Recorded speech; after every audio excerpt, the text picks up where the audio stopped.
दुर्योधन और कर्ण को स्वर्ग और पांडवों को नरक क्यों मिला? महाभारत की कथा में धर्म और कर्म की गहराई को समझना सदियों से एक चुनौती रहा है। इसका एक अनूठा उदाहरण है कि क्यों दुर्योधन और कर्ण को स्वर्ग की प्राप्ति हुई, जबकि पांडवों को नरक का अनुभव करना पड़ा। इस रहस्यमयी कथा में सस्पेंस और रोमांच है, जो पाठकों को अंत तक बांधे रखेगी। दुर्योधन और कर्ण का स्वर्ग में प्रवेश। महाभारत के युद्ध में कौरवों का सेनापति दुर्योधन अपनी महत्वाकांक्षाओं और अधर्म के कारण इतिहास में खलनायक बन गया।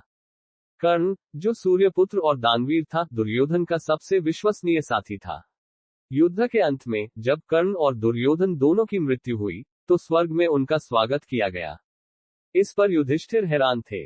उन्होंने भगवान विष्णु और इंद्र से पूछा, कैसे ये संभव है कि अधर्म के प्रतीक दुर्योधन और कर्ण को स्वर्ग की प्राप्ति हो सकती है, जबकि उन्होंने पांडवों के खिलाफ षड्यंत्र रचा।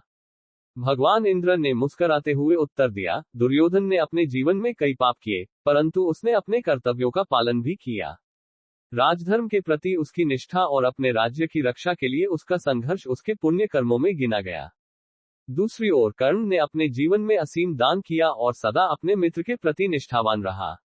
वह अपनी कमजोरियों और दुखों के बावजूद एक वीर योद्धा था, इसलिए उन्हें स्वर्ग का अधिकारी माना गया। पांडवों का नरक में अनुभव। जब महाभारत का युद्ध समाप्त हुआ और पांडवों ने राज्य प्राप्त कर लिया, तो वे अंततः स्वर्ग की ओर यात्रा पर निकले। हिमालय की ऊंचाइयों पर द्रौपदी और उनके 4 भाइयों ने एक एक करके अपनी देह त्याग दी।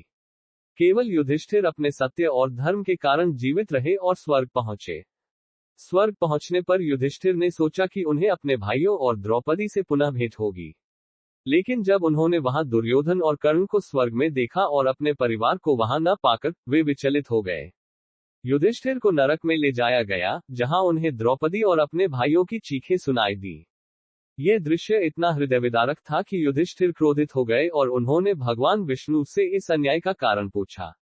धर्म का रहस्योद्घाटन। भगवान विष्णु ने कहा, युधिष्ठिर, ये सब कर्म का फल है। ये निर्णय पाप और पुण्य के संतुलन पर आधारित है। उन्होंने समझाया, पांडवों ने अपने जीवन में धर्म का पालन किया, परंतु उन्होंने भी कई पाप किए। द्रौपदी ने दुर्योधन का उपहास किया था, जिसके कारण वह क्रोधित हुआ और महाभारत युद्ध का आरंभ हुआ।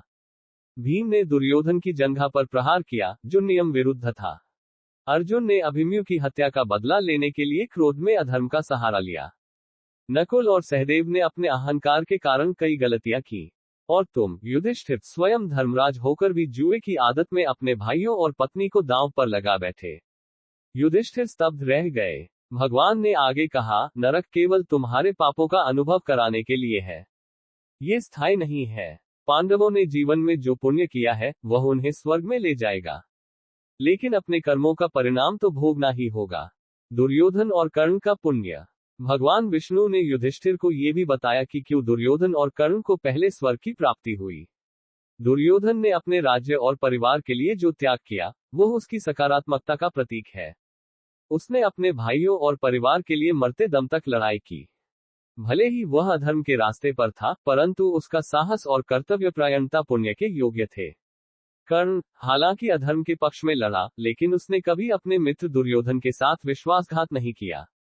उसने हमेशा अपने वचनों का पालन किया और जरूरतमंदों को दान दिया। उसकी उदारता और निष्ठा ने उसे स्वर्ग का अधिकारी बनाया। कहानी का संदेश। युधिष्ठिर ने समझ लिया कि यह जीवन केवल पाप और पुण्य का खेल है। कर्म ही मनुष्य का वास्तविक दर्पण है। महाभारत की यह कथा हमें सिखाती है कि जीवन में किए गए हर कार्य का प्रभाव होता है। यदि आप अपने कर्तव्यों और निष्ठा को निभाते हैं, तो उसके सकारात्मक परिणाम मिलते हैं। जीवन में पापों से बचने का प्रयास करें, लेकिन ये भी समझें कि हर कार्य का परिणाम भुगतना ही पड़ेगा। धर्म केवल कर्मों से परिभाषित होता है, न कि केवल नाम से। अंतिम दृश्य। युधिष्ठिर को ये ज्ञान होने के बाद भगवान ने उन्हें और उनके भाइयों को स्वर्ग का अधिकारी बनाया। ये कथा केवल पांडवों और कौरवों की नहीं, बल्कि हमारे जीवन का प्रतिबिंब है। ये हमें प्रेरित करती है कि हम अपने कर्मों पर ध्यान दें और धर्म के मार्ग पर चलें। इस कहानी का सस्पेंस और संदेश आज भी हमें जीवन की गहराई को समझने के लिए प्रेरित करता है। ये कहानी यह भी सिखाती है कि स्वर्ग और नरक का निर्धारण केवल हमारे कर्मों से होता है, और जीवन में संतुलन बनाए रखना सबसे महत्वपूर्ण है।